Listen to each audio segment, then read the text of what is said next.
14. Famous verse.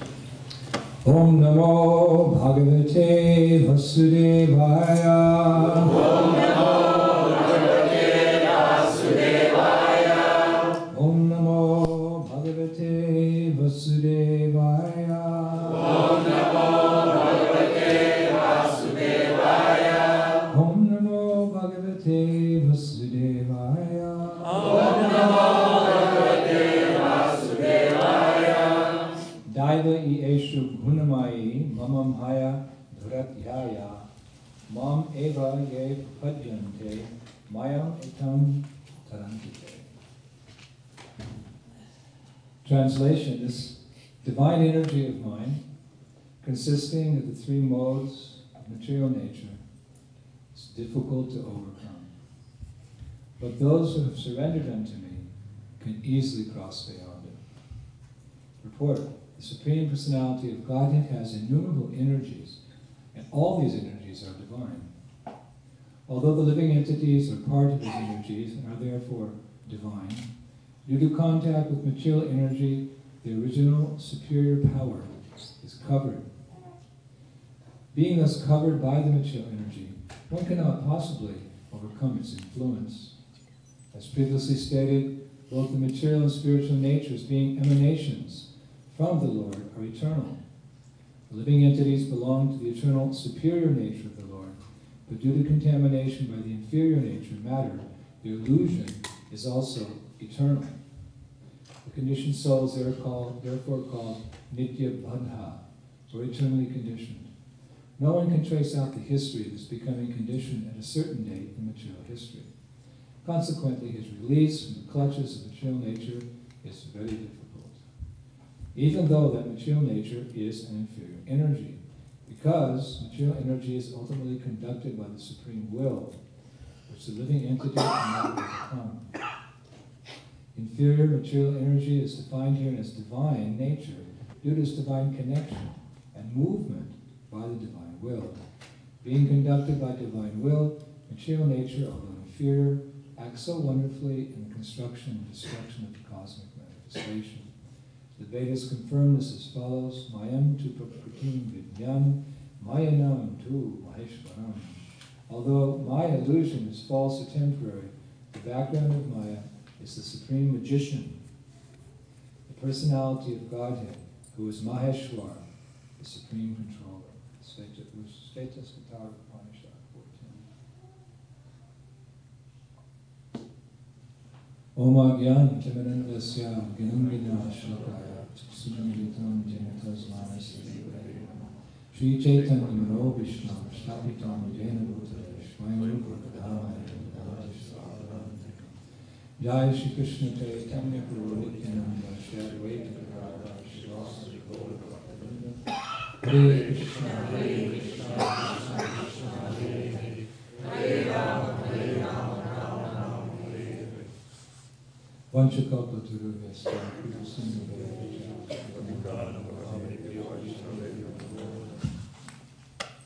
Very famous verse and an often quoted verse of Srimad Bhagavad Gita.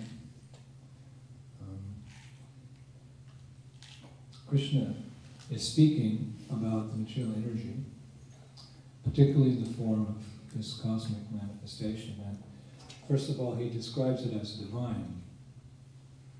And of course, we know that there's two energies of the Lord, two basic energies of the Lord, as the Lord himself describes elsewhere in Bhagavad Gita. Aham sadasya pabhavo matta sarvam pavartate. That both the material and spiritual worlds emanate from him. So both are his energies. And although we sometimes call this energy the inferior energy, the material world, and we call the spiritual world the superior energy, on the broader perspective, they're both divine because they emanate from the Lord. And each of them is perfectly controlled by the Lord. Each has its particular purpose, each has its particular function. So in that sense, although it's matter, it's dead, it has no consciousness, It's the Lord's energy that emanated from him, and it's working perfectly under his control. So in that sense, it's divine. And Prabhupada explains very clearly that we are of the superior nature. Of the two, we're not the material. We're not like the scientists who say that life is a material phenomenon, combination of chemicals under favorable conditions. They come together, they produce consciousness or life. And when they're dissolved, when they fall apart, consciousness ceases to exist, life ceases. No. Najayatere miyate vakadachinnayam bhutva bhavita bhavaduya. Krishna states very clearly, for the soul is never birth nor death, nor having once been, does he ever cease to be. He's unborn, undying, primeval. He is not slain, and the body is slain. So, according to the Lord, we're clearly of the superior nature, not the inferior nature. We're particles of the Supreme Spirit. Lord, Prabhupada said, part and parcel. We have all the qualities of God as persons, but not the quantity of God. He is very great, and we are infinitesimally small. Eensy, teensy, weensy, weensy. That's us, spirit souls. Spiritual, but very, very tiny. Prabhupada quotes Svetasvatara Upanishad here. Also in Svetasvatara Upanishad is given the actual dimension of the soul as 1/10,000th the tip of a hair in dimension. Even that's not accurate, it's just for our brains to try to get some idea. Very, very tiny particle of spirit soul, but spirit nevertheless. Being tiny, eensy, weensy, beensy, teensy, we can fall under the influence of the spiritual or the material, it appears. Although we're spiritual, because we're tiny, we can get overwhelmed by the material energy, when it's very powerful. We can become overwhelmed. That is our Achilles' heel. You know the story of Achilles. That is, I believe the story, well, there's several versions, but one version is that his mother dipped him in the blood of a dragon called Siegfried. Siegfried the dragon. That dragon's blood was mystical. But she was thinking that if I dip this little baby who was destined to be a warrior, because he was in the warrior class, if I dip him in this mystic blood of this mystic dragon, then he'll become invincible. So she dipped him, shook him by his little heels, like a little baby here. So we take him by the heels, don't worry, we're not going to do it. And we dipped him in the blood of the dragon. Invincible. Just like in 1979, after taking sannyas, I thought what would be in my best interest was to visit some holy places and become purified and spiritually strong, tap Maya, and the ability to convince others of Krishna consciousness. I would take a tour of the holy places. So I went to South India, and I visited one holy place called Ahobalam, very appropriate for sannyasis. There's where Lord Shringadev appeared. Sannyasis, they often worship the Ugra, the ferocious form of Shringadev, because he takes everything away. Not recommended for householders to worship Ugra. They can worship Lakshmi Nrsimha or Prahlad Nrsimha, but not Ugra. Because wife will go, household will go, bank balance will go, and cry. So. Not householders, gradual renunciation. Sannyas means you tear everything out. Only depend on Krishna. Hare Krishna. So that's favorable for a sannyasi. So I went to Ahobalam, and there's 9 different temples. Dhruva will also tell you, he's my disciple, he also followed suit. But in the old days, before the roads were built there, and the paths were sturdy, and our tour guides and so forth, it was a difficult jungle. And there's one lake, small kund actually, it's actually like a pond, even smaller. It's called Rakta Kund. Rakta Kund is the place that Lord Nrsimhadev washed his hands of the blood after killing Hiranyakashipu. You know. Om Am Hrim Shrom Om Fat Om Tataka Hataka Keshika Jalat Parikalochana Vedhadika Nakrishvarsha Devasimha Namostate. Oh my Lord, O transcendental lion, I offer my obeisances unto you along with Mother Lakshmi, sometimes flying in the sky, sometimes moving on foot. Your mane hairs glow with a wonderful brilliance. Your glands and the touch of your nails are both the source of auspiciousness. So Hiranyakashipu, he got the auspicious claws of the Lord, which tore out his material desire. So afterwards, after benedicting Prahlad, Srinivas was immediately going back to God. He didn't stay very long. He just came to deliver Prahlad, basically, and give courage to his devotees to take his shelter. He washed his hands with the blood in a lake. So, understanding is tadiya. Tadiya means that which is in relationship to the Lord. It's also worshipable. His paraphernalia. So, Prabhuji is offering arti, so that the lamp is sacred. It's just metal, but it's constructed in a very beautiful form. Offered to the Lord, it's Lord's paraphernalia. It should be treated with as much respect as the Lord himself. In fact, before we do puja, we install the paraphernalia. And we actually worship the lamp, and we put incense, we put chandan, and sometimes we put flour on the paraphernalia of the Lord to worship it, to realize that it's not different. It's either me or you. Either I go or you go. You're not quiet. So,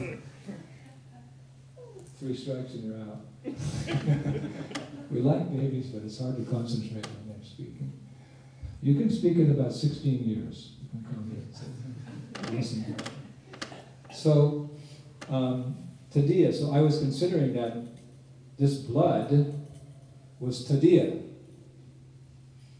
because it was, Hiranyakashipu was liberated by the touch of the Lord. He achieved mukti. He didn't achieve prema, but he got mukti, a sort of mukti. So I thought, let me bathe in the Rakta Kund. And actually, I took my hand and I moved the water. You move the silt at the bottom, and it swirls up like blood. You can get some stones, some shilas from there. They're blood red. And Prabhupada said they can be worshipped as tadiya. Not as Nrsimhadev directly, but as tadiya. You can put chandan and tulsi, he said. It's mentioned in Bhagavad Purana. So I thought, let me take bath and become invincible. Young sannyasi. So I took a bath. It was a dark cave, and there were, who knows, water moccasins and kinds of strange spiders, bats, and we dove into almost black. It's the light of the cave coming in. It's just bathing in there, thinking that I'll become. It sort of worked. My mind is sometimes disturbed. For all practical purposes, I use my 9 lives up. Like the cat has 9 lives. In my preaching, the places I've gone and things I've done, I should have died long ago. So perhaps that, or Rake Krishna Mare Ke, Mare Krishna Rake Ke. Krishna wants to kill you, no one can save you. And Krishna wants to save you, no one can kill you. Either way. Prabhupada's mercy. So, like that. So this ancient Greek story, they put Siegfried into the blood, pulled him out, and then washed him off. And actually he was invincible. According to the Iliad and Odyssey, he was invincible. He would engage in battle, and the arrows would come, and even he wasn't wearing his armor, they would be deflected off his skin. Achilles. He was such a powerful warrior. But the word got out that he was not invincible, because Mata held him by the heel, the back part of the heel. We call that the Achilles tendon. Interesting how this word has come about. It's a weak point. If you know anything about sword fighting, In sword fighting, when you're fighting with a sword, then difficult sometimes, opponent has a sword, but if you can just reach down and slice his Achilles tendon, finished. He loses his balance. Most of 76% of sword fighting is balance and movement. You feign this way, and then you lunge this way, and then you feign it. You pretend, and you go, and then he's off guard, and boom, again. So sword fighting is a lot of balance.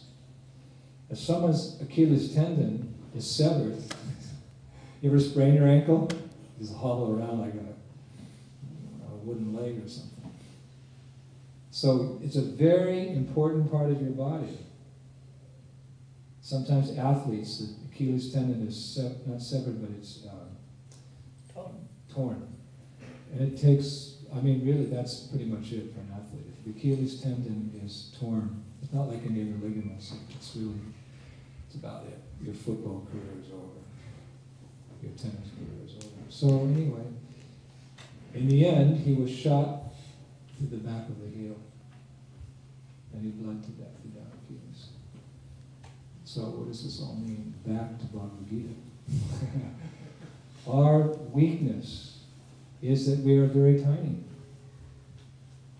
We can come under the influence of the powerful spiritual energy, or it can be our strength, or it can be our weakness. We can come under the influence of the material energy. It can be our strength if we utilize it the right way, if we know where to take shelter. We're not all powerful. We have to take shelter. Krishna offers that shelter. Sarvadharmam parityajya mamekam saranam vraja aham tam sarvapapebhyo mokshasi ma sujha. He's offering his shelter. Just abandon all varieties of inferior dharma. Just surrender unto me, Shanatam Dharma, your eternal duty as my sons and daughters. I will protect you from all sinful reactions of understand. We're tiny. We have to find shelter. Otherwise we'll be gobbled up by the material energy. Yes. To consciously take shelter. One time Prabhupada was walking on the beach in Mumbai with his disciples, and there were some crabs on the beach, little tiny crabs. And Prabhupada was walking. They were walking quite quickly. Prabhupada's morning walks were quite a marathon, actually. Although Prabhupada never got tired, we were all exhausted at the end. He was on the transcendental platform. So, as they were approaching, all the crabs went left. They didn't turn around and walk straight. They just, you know how crabs are? They go sideways. They went into the water. And Prabhupada said, why have the crabs gone into the ocean? So a lot of these devotees were scientists. Bhakti Swarup Damodar Maharaj and Sariputta Prabhu, they were scientists. So they gave some scientific explanation. Well, Srila Prabhupada, our feet are exerting energy, movement onto the sand. The sand is a kind of conductor of energy because of the glass, and the movement, the current is going very quickly, giving a message to the sea fibers in the brains of the crabs. Prabhupada looked at them, what? You think they have no intelligence? Every living entity has some intelligence. What is right, what is wrong? He said the crabs, they know you're coming. So you are very big and they're very small. So they know the ocean is bigger than you, and they can take shelter. He always gave the Krishna consciousness. There was another time Prabhupada was walking on the beach, Stinson Beach, where I used to surf. Hare Krishna. And Prabhupada was walking on the beach, and the waves were pounding. Crashing on the beach. Prabhupada said, what is that sound? Prabhupada, that's the waves pounding on the beach. He said, that is the sound of the gopis' heartbeats when Krishna goes to Mathura. The wave, the separation, Vipralamba Bhav. As Rupa Goswami says, as young girls are hankering for young boys, and young boys are hankering for young girls. With the same intensity, but in a transcendental, pure way, my Lord, let me hanker for you, for your lotus feet. So, shelter, we're very small. And it's a conscious effort. Love, the nature of love, which is our constitutional position, to be prema bhaktis, lovers of God, ecstatic lovers of God. Love is a conscious decision. It's not that you can say, love me. No, love is a conscious choice. Like now in Nepal, the king, he's forcing people to follow him, his rules, sending out the troops, shooting the citizens in the streets. You can't force someone to accept you, to love you. There's always that, Prabhupada calls that a small amount of independence. We can choose to love Krishna or we can choose to reject Krishna. So we're the ones, Prabhus, that small percentage, very small percentage, who misused that independence and chose not to love Krishna. That's our Achilles heel. That's what the Christians call the cardinal sin. It's what Jagadananda Pandit says in Prema Vivarta. He calls it Bahir Mukha. Mukha means like face. So Bahir Mukha, Bahir means to literally just turn away very quickly. You're speaking to someone and you turn your face away, it's very rude. My mother used to say, I'm speaking to you, boy, look at me. Bless her soul. I'm speaking to you, look at me. Because it's offensive not to look at the person who's speaking to you. Yeah. So he uses that very nice analogy, actually. Devotees should be poetic to keep the audience awake, interested. So he says, Bahir Mukha, we turned our face from God. And he says, just as soon as there's a bolt of lightning, there's the crash of thunder. It makes the sound. Simultaneously, with the light, the flash comes the sound. You can tell how far, my father taught me, you can tell how far away a storm is. That when there's the bolt of lightning, you count seconds. And for every second, it's 1 mile away. You see the flash, there's no sound. 1, 2, 3, 3 miles away. My father was a sailor. He was in the Navy when he was young, so they taught him simple calculations. So Jagadananda Pandit says in Prema Vivarta, just as instantaneously, if you're right under the storm, there's the flash of light and the crash of the noise of thunder. Similarly, as soon as we turned our face from God, immediately we were sent to the material world. There's no court of law. Innocent until proven guilty. You're guilty until proven innocent. You're guilty until you revive, until you overcome that animosity, which is the greatest envy, which is the greatest obstacle of the transcendentalists on the path going back to God. Everything's in the spiritual world but envy. We became covered. And we're sent Boston. The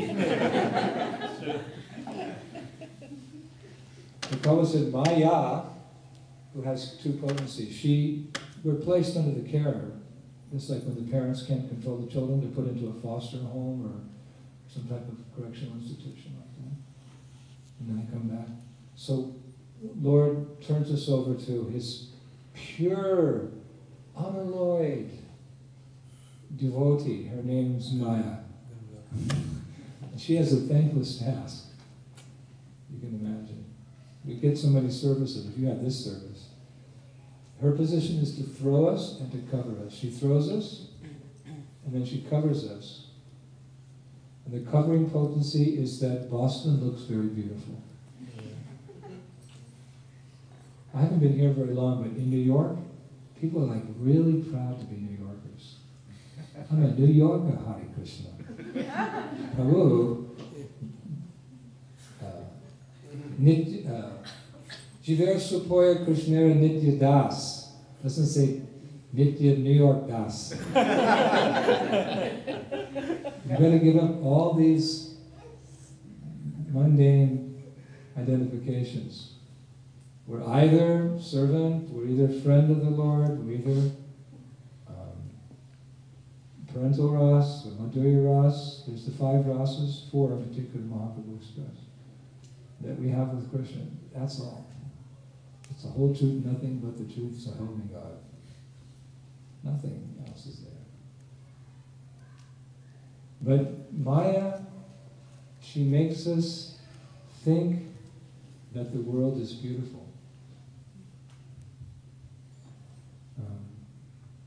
Vivemangal Thakur, he thought it was beautiful, but then when he became liberated, when he became Krishna conscious, he said, now that I'm enjoying these ever-fresh ras with Krishna, this sweet, loving exchange with Krishna, when I think of how I enjoyed sex, how that was my greatest pleasure, which Prabhupada said it is the highest pleasure in the material world.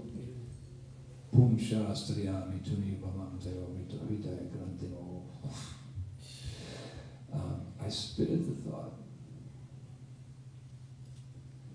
And this is why Lord says here, this divine energy in mind, consisting of the 3 modes, is difficult to overcome. He's not just talking about the hardships of life, like birth, disease, old age, death.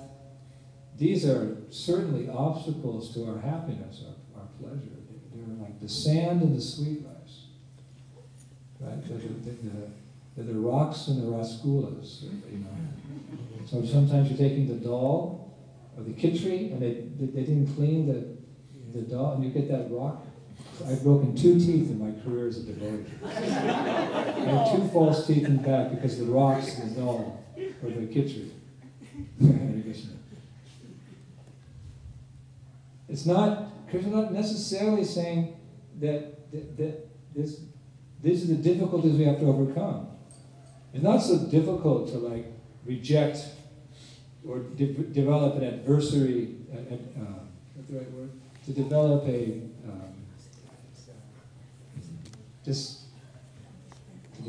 disgust for birth, disease, old age, and death. Prabhu, here's some disease. Here's some cancer.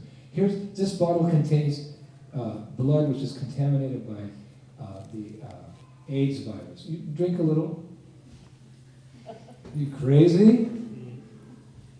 Krishna's not talking about the miseries.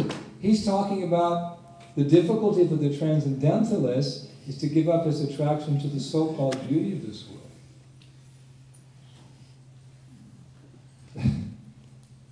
What is that? Well, we can understand from Mahaprabhu. Na dhanam, na janam, sundarim, kavicham vadagajishakamai, mama janmani janmani bhavata bhakti ahiti. Hey Lord, I have no desire to enjoy money. Money is the honey, money is the honey. It's so sweet, can't be beat. Money is the honey. It's a mantra of the materials. Everyone has some meditation in this world.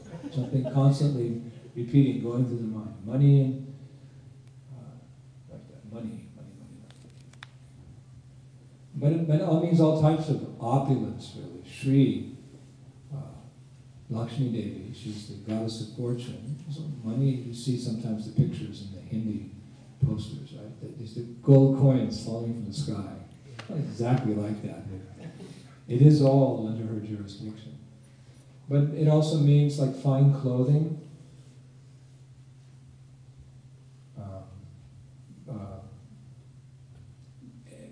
good education, mundane education, jewelry, nice house, pedigree dog, not a mutt. Get a pedigree dog, a golden retriever. I like your dog, Rufus. He's a cool dog. He's so fat because he eats prashadam. He's a devotee.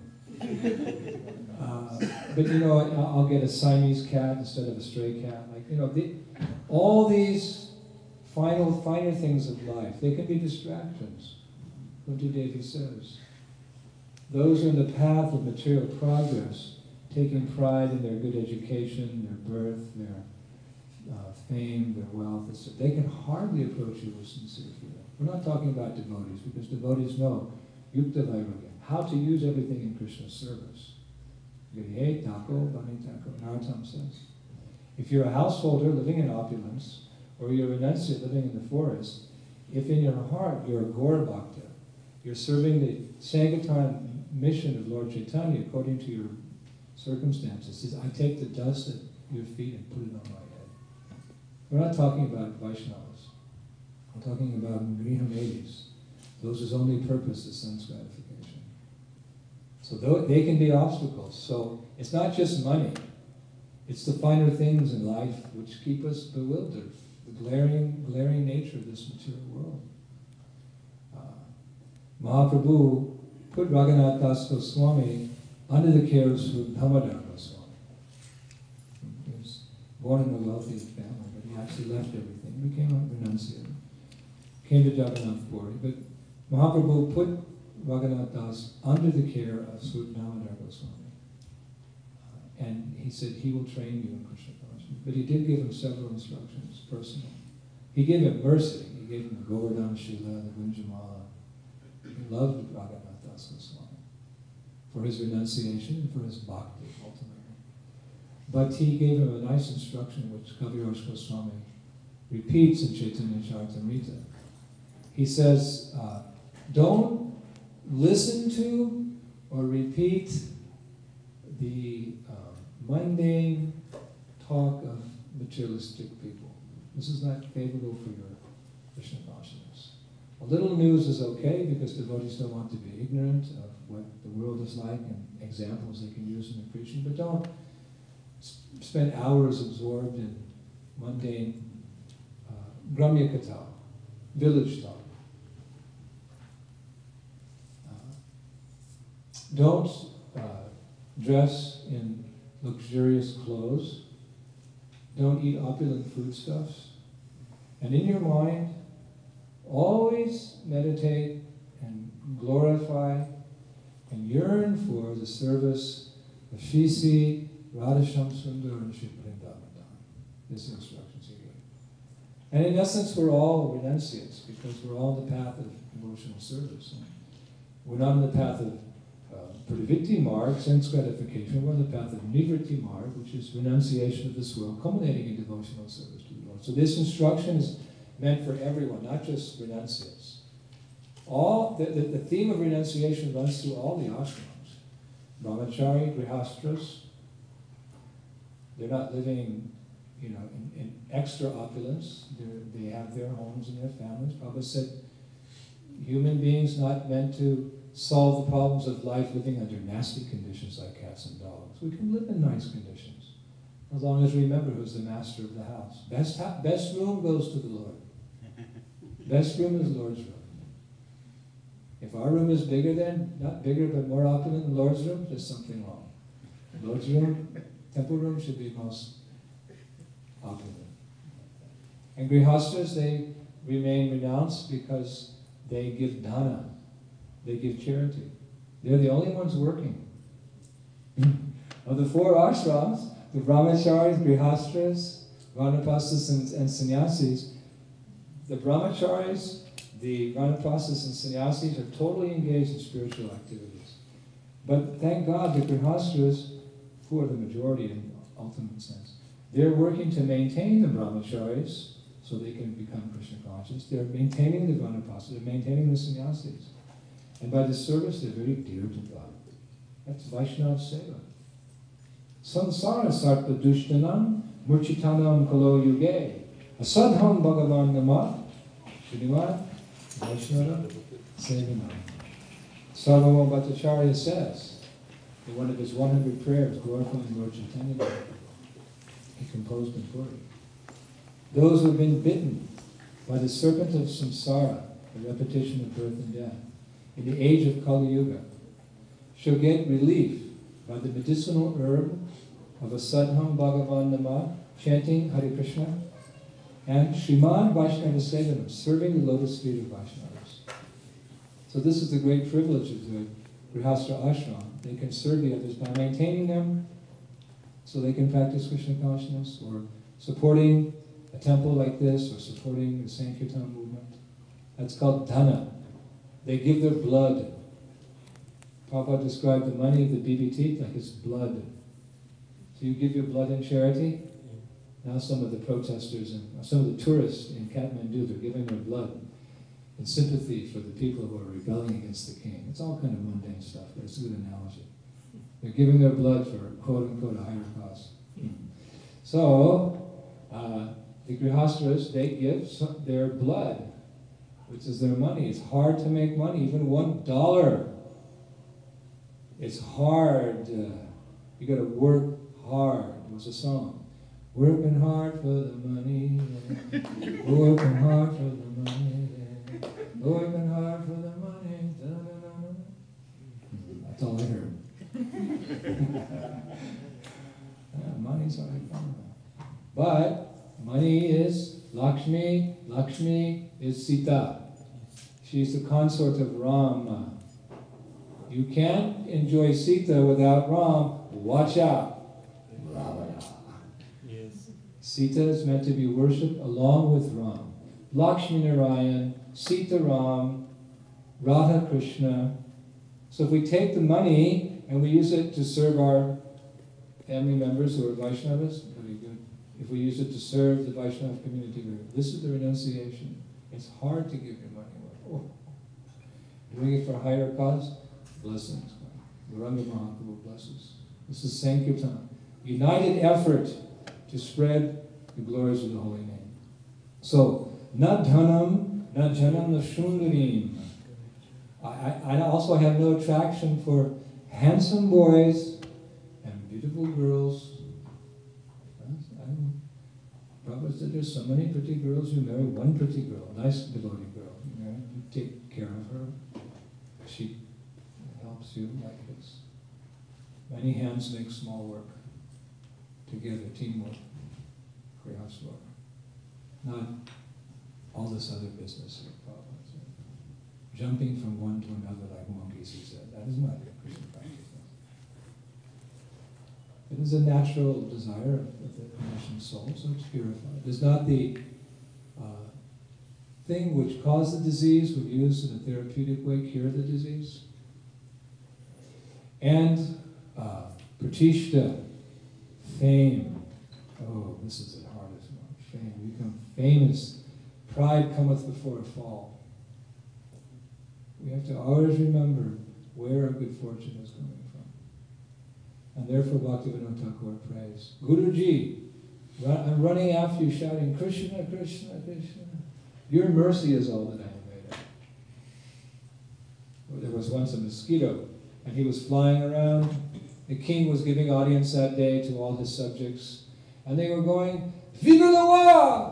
Vive le roi! Vive le roi! Long live the king! Glories to the king! King is supreme! And the mosquito was flying, happened to land on the knee of the king, and he looked out, he saw all these people applauding. He goes, oh yes, you have now realized what a great mosquito I am. Yes, I am king. Yes. They just, all that glorification made him very puffed up. He got so excited, his stinger came out his backside into the knee of the king. The king went into the story. So Prabhupada, we'd often glorify Prabhupada. He would turn and he'd bow and he'd go, what have I done? My only credit is I haven't changed anything. I haven't added, I haven't subtracted. I presented the message as I heard from Guru Maharaj. Credit goes to my Guru Maharaj. So Pratishta can be very dangerous. And Mama Janmani Janmani Ishvare. Hey Lord, I'm not even asking for mukti. I don't want liberation. I don't want to merge into your effulgence. Even the demons merge into your effulgence. What's so great about that? I want service to your lotus feet. Please, just give me, I'll be happy. Heaven or hell, you give me service to your lotus feet.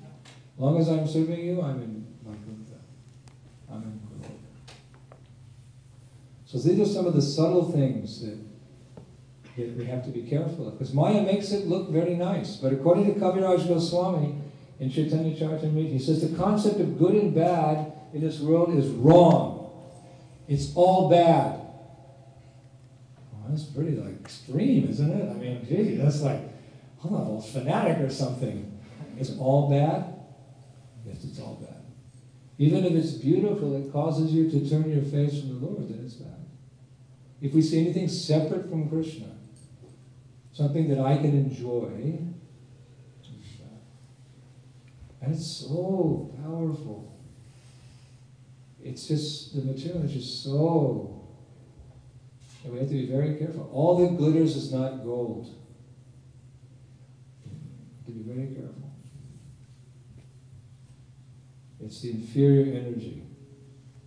And compared to one tiny thing in Krishna consciousness, it doesn't compare. All the beauty of this world, all the majesty, the gold, those emeralds, the pearls, the beautiful boys and girls, the heavenly planets, it doesn't compare to one kirtan in Niranjan Swami. The golden-throated one. I call him the golden-throated one. Doesn't. When he picks the harmonia up and he starts singing, we are transported to Vaikuntha. We wouldn't trade one of those CDs for $1 million. If they were to cease to exist, I'd rather keep that than $1 million. One time, I think it was here in Boston, Giriraj Das Brahmachari at the time, he joined the temple. I was on North Beacon Street, and his father came, because he was studying to be a lawyer at the university here. Father came. Father was very wealthy. He was a judge, actually. And the father came, he said, "What are you doing here? Take off those clothes. Get in the car and come home." And by this time, Giriraj Maharaj, he's so intelligent. He figured it all out very quickly. He made the right decision. Intelligence means to see things in the proper perspective. He got, Prabhupada said, Giriraj Maharaj asked a question in one of the lectures Prabhupada gave nearby here. And he asked a question. And later on, when he joined and Prabhupada came to the temple, Prabhupada saw him and said, "Oh, you're the one who asked the question." "Yes, Prabhupada." "Yes, I prayed to Krishna to make you a devotee." Can you imagine? I prayed to Krishna. It was such a nice question, even a nice boy. I prayed to Krishna, let this boy become your devotee. Wow. So you get some mercy like that, you're not going to exchange that for anything. Sadhu shastas, sadhu sangha, sarva shastakoi, lavamata sadhu sangha, sarva siddhi hoy. That's a very nice example of lava mantra. Just one moment of association with the pure devotee begins us on the path of perfection. Perfect example. Such a nice devotee. He got Guru Kripa. He got some special mercy from Bhagavad. So, Father came to temple. Father took out his checkbook. He wrote down the date. June 3rd, 1968 or something. And he wrote Greg Titam, which is his civil name. And he wrote $1 million. He said, "I will sign this check and give it to you if you come home now. And you can do whatever you want with it. I won't take anything back." And he took it out of the checkbook and he took the pen there, started to sign his first name and said, "So?" And Giriraj Maharaj said, "I've got Prabhupada's mercy. I'm not going to exchange that for anything in this world, Dad." Oh my gosh. Did his dad become angry? He slammed that checkbook and put it in his pocket and stormed out of the temple. But this is the realization of the devotee. Who's really tasted Krishna consciousness. Sometimes we get that taste. There's that special kirtan that we remember, that festival we went to here or there, that special visit to Sri Vrindavan Dham. Guru Maharaj came and spoke to us. And it's just, you get a little glimpse, actually. Krishna sometimes he gives his mercy to even the neophyte. Narada Muni was traveling. Just after he left home, his mother died from the snake bite, and he took to the path of transcendence. And he went to the forest, and he was meditating, it's described in Bhagavad. And Lord was very kind, and Lord appeared to that young boy. He was 5. He was in the forest. Lord appeared to him, and then he disappeared. And as he was disappearing, Lord said that I have appeared to you to give you an impetus to achieve me. But I can hardly remain before one whose devotion is incomplete. So we get those special experiences. In the Bhakti Sandarbha, Jiva Goswami says that of all the processes of Krishna consciousness, kirtan is most important. Hearing Srimad Bhagavatam, chanting Hare Krishna, worshipping the deity, living in a holy place and associating with devotees. These are the 5 main branches. He says of those, the chanting of holy names is most important. And of the type of chanting, kirtan, congregational chanting. Like we do, we all chant together. He explained why. He said, because Mahaprabhu is so merciful. And that this holy name is imbued with so much mercy. Oh my Lord, your holy name alone can render all benediction upon the living entities. So you have hundreds and millions of names like Krishna, Govinda, etc. My Lord, you've invested all your transcendental energies in the sound of your holy name. But unfortunate as I am, I have only Tora, little attraction. But Jiva Goswami says this Sankirtan is so important because he said in the midst of that chanting altogether, even the neophyte devotee can taste some ecstasy. He said, can experience some spiritual emotion. Get some spiritual emotion. So therefore we need to come together and chant and dance and hear some Harikatha and take Prashadam, so that we get the Padam Drishna Divartanti, we get that higher taste, so that when Maya makes it look real beautiful, we can be like Bimal Mangal Thakur. Do you think that's beauty? Did you ever hear about Hare Krishna? We have to always be on guard, because don't think you're, like in war, some of you boys may have been trained in the military. One of the first things we learned in officer school, you learn to never trust your enemy. Never underestimate your enemy. Never underestimate your enemy. That's one of the first things you learn in military class. Never underestimate your enemy. And who proposes to take the Krishna consciousness to declare war on the material energy? Who is Maya? Well, she is. Who is she? In the what is that called? Navadvip Mahatmya, there's a description, the Bhaktivinoda Thakur, there's a description how Lord Chaitanya meets Maya Devi. And Maya Devi complains, Lord, you're Gauranga Mahaprabhu. Everybody's going back to Godhead. But me, I have to stay here and, test everybody. And Mahaprabhu, he smiles, he said, no, try to understand. You have service here and there, because you are none other than Yogamaya herself. You are an expansion of Yogamaya. How powerful is Yogamaya? Yogamaya causes the residents of Vrindavan to forget that Krishna is God, so that they can enjoy an intimate, loving relationship. If they knew he was God, it would be Aishvarya Bhav.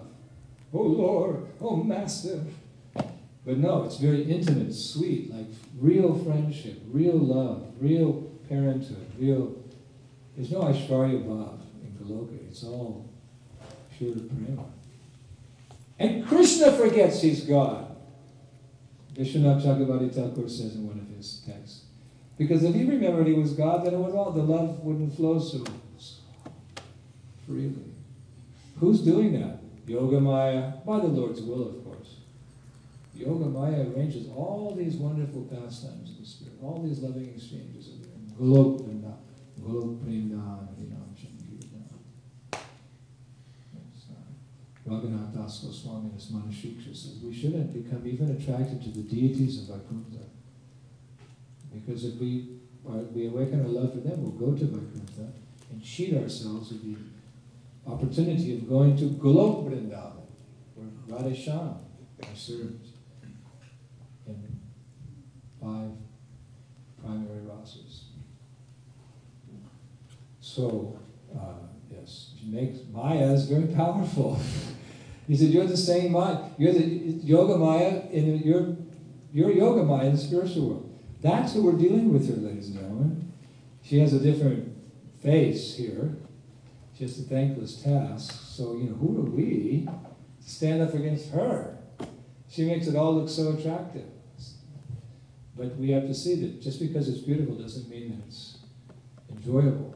I remember one time I was very hankering for a tea in South Africa. So I heard about jasmine tea, how nice jasmine tea is. You heard of jasmine tea? So I picked some jasmine flowers, night blooming jasmine, outside my door. And I put it in a teapot and I boiled it up, and it smelled nice, and I put it in the teacup. I really boiled it down, so like really thick. And I invited one of my friends, Shamal, to come have some jasmine tea with me. He said, wow, it smells good. Where'd you get it? I said, just about to drink it. I said, I just picked it outside there, outside my window. Stop! Why? Okay, you can have jasmine tea, but you can't have night blooming. It's a deadly poison. The Zulu warriors used to extract that poison from the night blooming jasmine, put it on the tips of their arrows, and kill their enemies. Zulus. Zulu.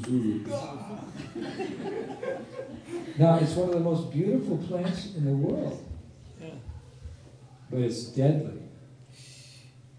So just because it looks attractive, we don't see the world with our eyes. We see through the words and instructions of our Guru. We don't see with our eyes, we see through our ears, we don't see through our eyes. We're seeing everything according to how it's described by Guru Shastra Prasad. You remember that Prabhupada told that story that in Rajasthan, they have the kings, and there was always intrigue and party politics, and war between different kingdoms. And sometimes, the king what they would do is that they would give small, little tiny doses of poison to the young baby girls. Just enough, so they would develop an immunity to it, like we do with the vaccination, same concept. We get a little bit of smallpox when our body fights it and builds an immunity. So they would, through the years, they would give little, and they would increase the dose more and more. So by the time they were 18 and ravishingly beautiful, they could put a significant amount of poison under their tongues and not be affected in the least. And the king would send them to his political enemy. And the beautiful girl would seduce whoever it was, the diplomat, the prince, the king in the foreign land, seduce him, and that's where that term comes, the kiss of death. They would embrace and they would kiss, and she would unleash the poison under her tongue, and he would die. And she would leave.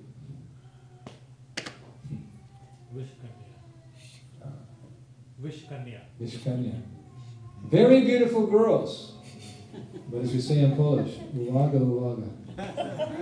Watch out. Or aktun. Attention. Come on here, attention. Attention, en français. Attention. So all the glories. So what do you know? What's what? Who do we know? What do we know? We're in ignorance. We have to listen very carefully to Guru. Om Agyan Timirandasya Ginangina Shalakaya Chaksulitam Ginatasmai Siddhi. I who was standing, blinded by the darkness of material existence, do offer my most respectful obeisances unto the lotus feet of my spiritual master. Open my eyes with the torchlight of knowledge. Krishna says in the Gita, in this world there's nothing so pure, nothing so sublime as transcendental knowledge. Rajavidya Rajaguyam, Krishna says, the king of all education. Where do you get that knowledge? From your spiritual master. From Guru Parampara, Evam Parampara Praptam Imam Rajasayo Vidu. This knowledge is coming from Adi Guru Krishna down to disciple succession, and the saintly kings understood in that way. So every move, padam padam yati padam notation, every move we make in this world, we don't know what's good or bad. We have a relative conception of what's good and bad. We create our own laws. Demon crazy. Hare Krishna. Better be careful. Or maybe the CIA here. But we have our own laws. But what about the laws of God? The universal laws which govern Om Purnam Adaha Purnamidam Purnat Purnam Mudachyate. Shouldn't we also be conscious of those laws and how they're working? We should. We must. To know what is right, what is wrong. How to get out, how to come out of darkness to light. How to come from ignorance to truth. From the material world to the spiritual world. From a conditioned soul to a pure devotee of the Lord. We need the help of our spiritual Father, who guides us every step of the way. He tells us, and we listen very attentively. It's like I recounted a story recently. I was in Sri Lanka, helping with the tsunami relief. Give me a diary. And we were doing the work there, feeding the people and burying the dead, and counseling the people and having kirtan, most important, building an orphanage we did. And I forget the analogy I was going to use. Slip my mind because it's late. But maybe the super soul will give it back. Maybe he won't. But where was I? Sri Lanka. Before Sri Lanka? The sentence before Sri Lanka? Who's got a good memory here? Concept I was speaking. Guru Parampara. Guru Parampara, hearing from spiritual master. Huh? Danger at every step. Huh? Danger at every step. Danger. Oh, it is danger. You can forget the verse in the class. Anyway, I can hear the tape. Hey, play the tape back. What did I say? No.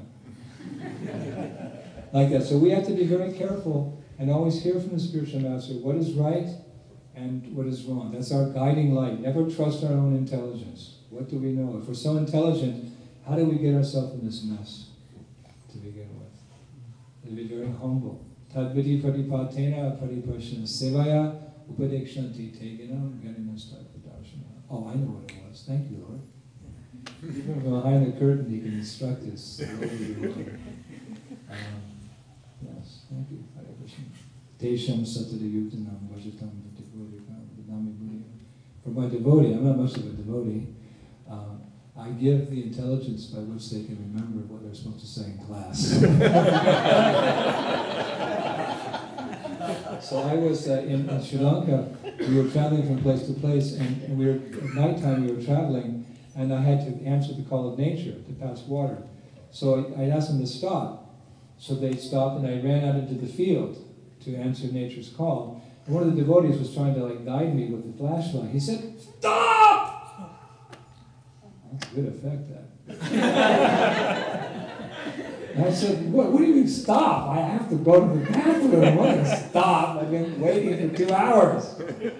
Don't move! What do you mean don't move? You're in the middle of a minefield. Minefield. They play the Claymore mines under the ground? Because it's Sri Lanka, there's a civil war been going on for 30 years there. There's just they're going to go back to war pretty soon, I believe. So 60,000 people have died in the last 20 years.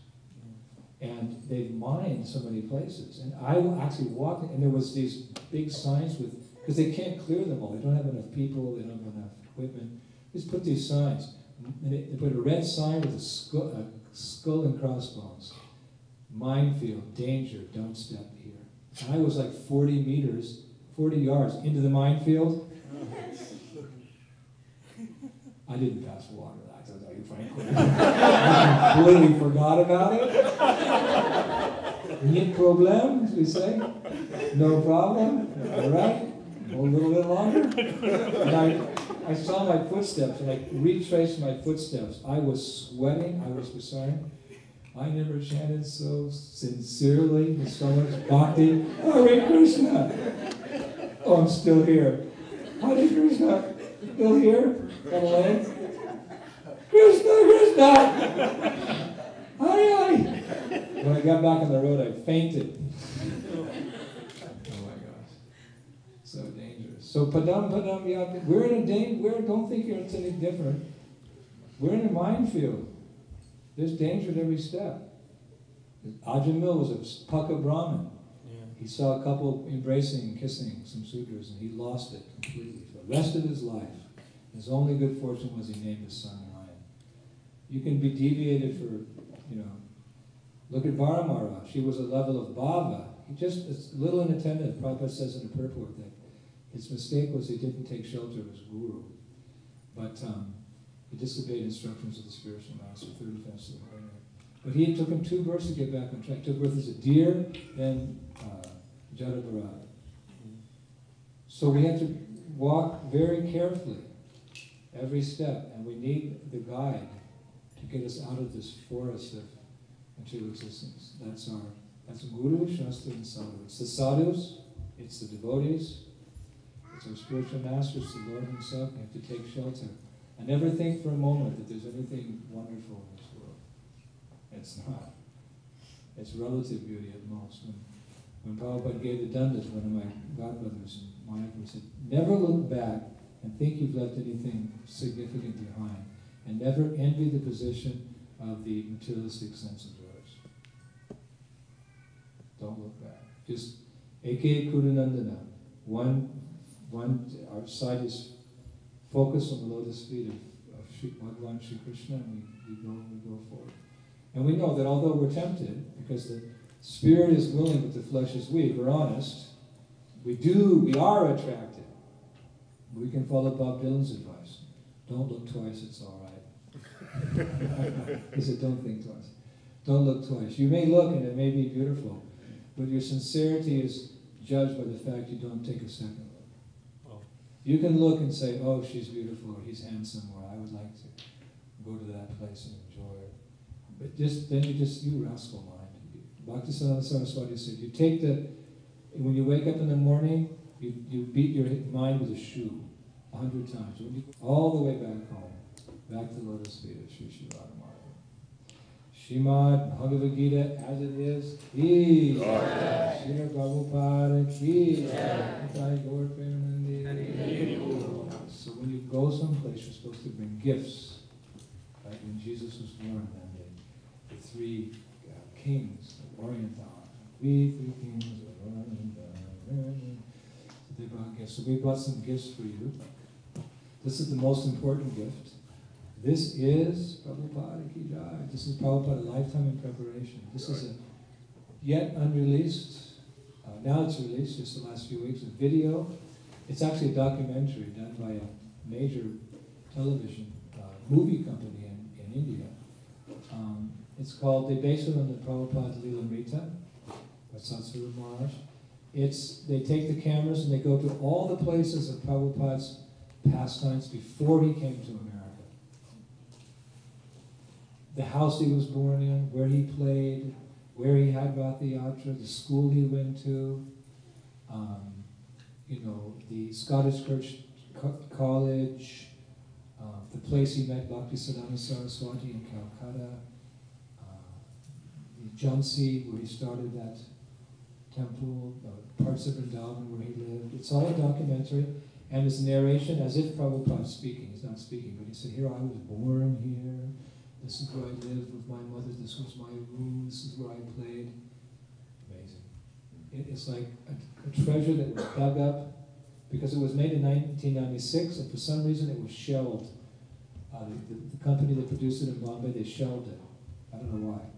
One of Giriraj Maharaj's disciples found it, 35mm film. It cost $200,000 to produce it, but they gave it to him. Took it back, gave it to Guru Maharaj. He produced this DVD just a few weeks ago. It will bring tears to your eyes. It shows the struggle that Prabhupada underwent because he tried to establish Krishna consciousness there, but it didn't work. So then he got the order from Guru Maharaj to come to the West. And then the last scene is boarding the Jaladuta. Wow. And there's an epilogue, there's a few scenes of Prabhupada's in New York and San Francisco in the early days, and you see that all the struggle that he underwent in his lifetime of preparation bore fruit in America. God bless America. That, Maharaj gave me about 50 copies of that, and I wasn't selling them because I was afraid that I would run out. Now I just have 40 left, so if you would like, he's selling those for $20. That goes to the production of his books. Probably not so important, but helpful for me, is this diary. This is, every year I come, I have a diary. This is volume 6. Last year was volume 5, obviously. So this is, I keep a diary, for those who don't know, I keep a diary. As I travel around the world, I write different chapters of the people I meet, the places I go, the adventures I have, the victories, the failures, the good, the bad, the ugly. And I try to weave in philosophy of Bhagavad Gita, Srimad Bhagavatam, etc. This is I find a particularly nice volume because it's about my brother. The first chapter is about my brother. You may know, some of you read them on the internet. It's called Friend of the Shelterless. My brother Pete, he left home when he was about 15, became a drug addict, and then became homeless. He lived on the street for over 40 years, living out of garbage cans, living in, in the metros or under cars. I found him last year, brought him with me, traveled with me, made him a devotee. He became a devotee, my brother. He came in one day. He said, Maharaj, he said, I think I should start chanting. I said, yeah. He said, I think I'll start with 2 rounds. I said, no, you're going to start with 16. Huh? I said, you got a lot of lost time to make up. So he came back the next day. He said, I can't do it. I said, what? I can't chant 2. I can't even chant 16. I said, what? He said, I'm chanting 32 now. It's so nice. This was 18 months ago. He started chanting. He gave up drugs. He gave up liquor, and he gave up cigarettes. In one moment, he was smoking 4 packs of cigarettes a day, shooting drugs. He arrived in Poland, red-eyed, just off the plane. He shot some drugs.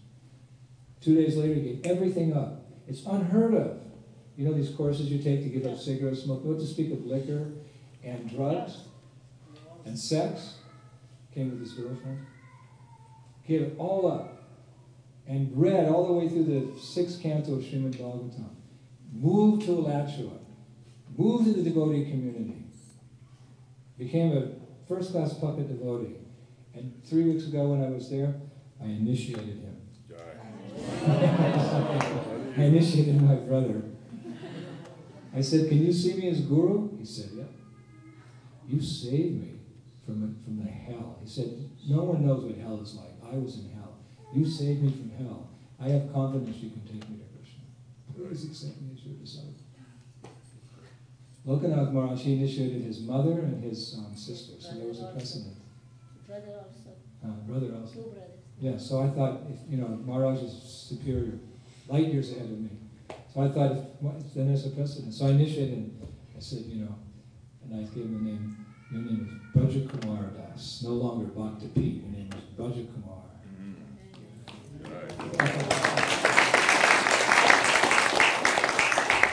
Very nice to learn.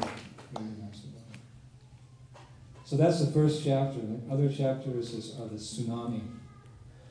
What the tsunami saw death in my face. Really helped me to become a true sannyasi, renounced. Because after seeing what we saw in Sri Lanka, if we have any attachment to this world, it means we're completely hypocrite. So like that, it goes on and our times in Vrindavan, etc., etc. So this is, I try to pour my heart out here, just to enliven the devotees, just to share. Actually, I started writing it just for my disciple, but somehow it became popular. But you can help me, because in Poland, I have this big festival program. 750,000 people came to our festival. Almost 1 million people came to the gates of our festival in 6 months, five months last year. It's so popular. And therefore we have ferocious opposition. Ferocious opposition. Because Prabhupada said if there's no opposition, that means there's no preaching. So it's pretty big preaching. I have a good team, that's the secret. Almost 1 million people, they take prasadam, they watch the stage show, they buy gifts, they practice yoga, they give them questions and answers. So that is a big program, it's expensive, and I'm the only collector. So anyway, you can help. This is also $20, if you'd like. I have, how many copies left? You have 40 left. And that's it for this year, for this tour in America. 40 in English and 10 in Spanish. ¿Habla español? Sí. Sí, en español. Libros español. Por favor. $20.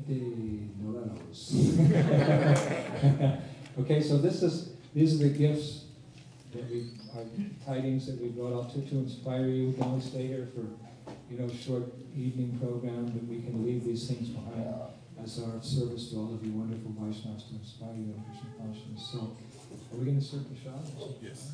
So we'll serve prasadam now. And while we're sitting here, I'll sit next to the 2 boxes. First come, first serve. Shri Prabhupada ki. Back home, back to Godhead ki.